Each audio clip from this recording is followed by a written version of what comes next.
পিছনের বিল্ডিংটা দেখেই হয়তো বুঝে ফেলেছেন আমরা কোথায় আছি। সো হ্যালো এভরিওয়ান, আসসালামু আলাইকুম। আজকে আমরা চলে গিয়েছিলাম আইবাট ইউনিভার্সিটিতে।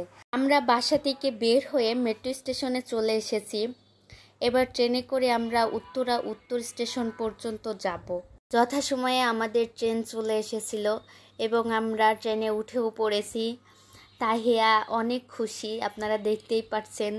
তাহিয়া আসলে ট্রেন জার্নিটা অনেক উপভোগ করে, যেটা এর আগেও আপনারা দেখেছেন অনেকবার। তাহিয়ার এই খুশি দেখে আমিও ফোন বের করে তার কিছু মুহূর্ত ফোনে ক্যাপচার করে নিলাম। চলতি পথে ট্রেনের মধ্য থেকে এমন প্রাকৃতিক দৃশ্য দেখতে পাবো ভাবতেও পারিনি।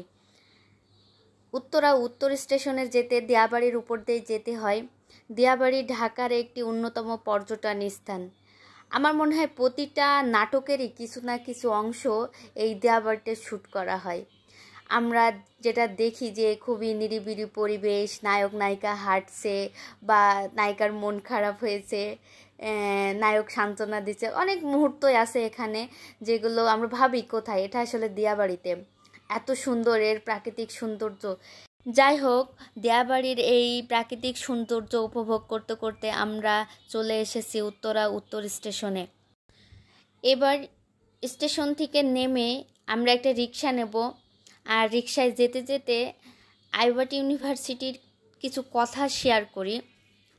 International University of Business, Agriculture and Technology, short name IUBAT University. এটা 1991 সালে বেসরকারি বিশ্ববিদ্যালয়ের আওতায় স্থাপিত করা হয়। এটাই কিন্তু বাংলাদেশের প্রথম প্রাইভেট ইউনিভার্সিটি। এটা শুধু বাংলাদেশে নয়, দক্ষিণ এশিয়ায় র্যাঙ্কিংয়ের দিক থেকে আইবাট ইউনিভার্সিটি প্রথম সারিতেই থাকে সবসময়। সো কথা বলতে বলতে আমরা আইবাট ইউনিভার্সিটির দ্বার প্রান্তে উপস্থিত হয়েছি।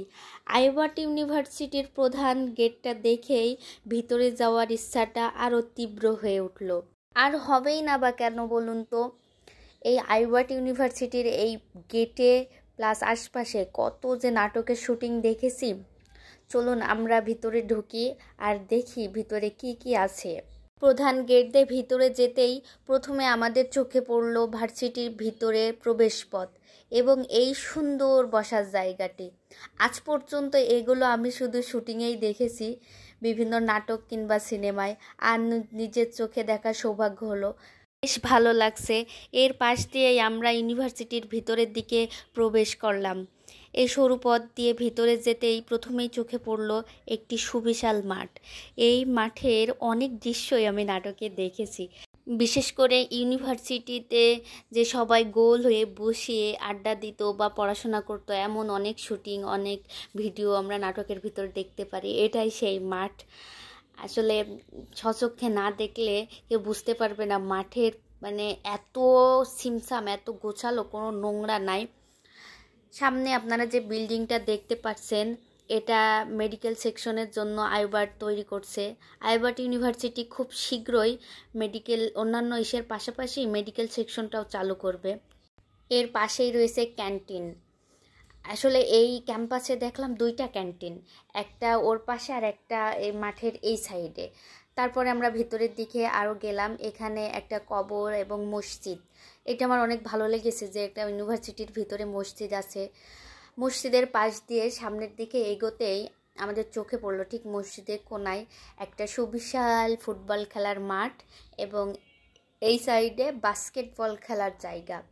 এটা আমার অনেক ভালো লেগেছে। পড়াশোনার পাশাপাশি খেলাধুলাটাই খুবই জরুরি। আর দুইটা মাঠই ছিল একটা লেকের পাশে, অনেক নিরিবিলি এবং মনোমুগ্ধকর। আইবাট ইউনিভার্সিটির বিল্ডিং, প্রাকৃতিক সৌন্দর্য, এখানকার মনোমুগ্ধকর পরিবেশ এবং স্টাফদের সুন্দর ব্যবহার আমাকে মুগ্ধ করেছে। আমার মনে হয় ভালো করে পড়াশোনার জন্য এর থেকে বেশি কিছু প্রয়োজন হয় না। যাই হোক, আইবাট ইউনিভার্সিটি নিয়ে কারো কোনো প্রশ্ন থাকলে কমেন্টসে কিংবা ইনবক্সে আমাকে জানাতে পারেন। ইনশাল্লাহ উত্তর দেওয়ার চেষ্টা করব। আর আমার ভিডিওটি ভালো লাগলে লাইক, কমেন্ট, শেয়ার করে সবার কাছে পৌঁছে দেবেন। ধন্যবাদ।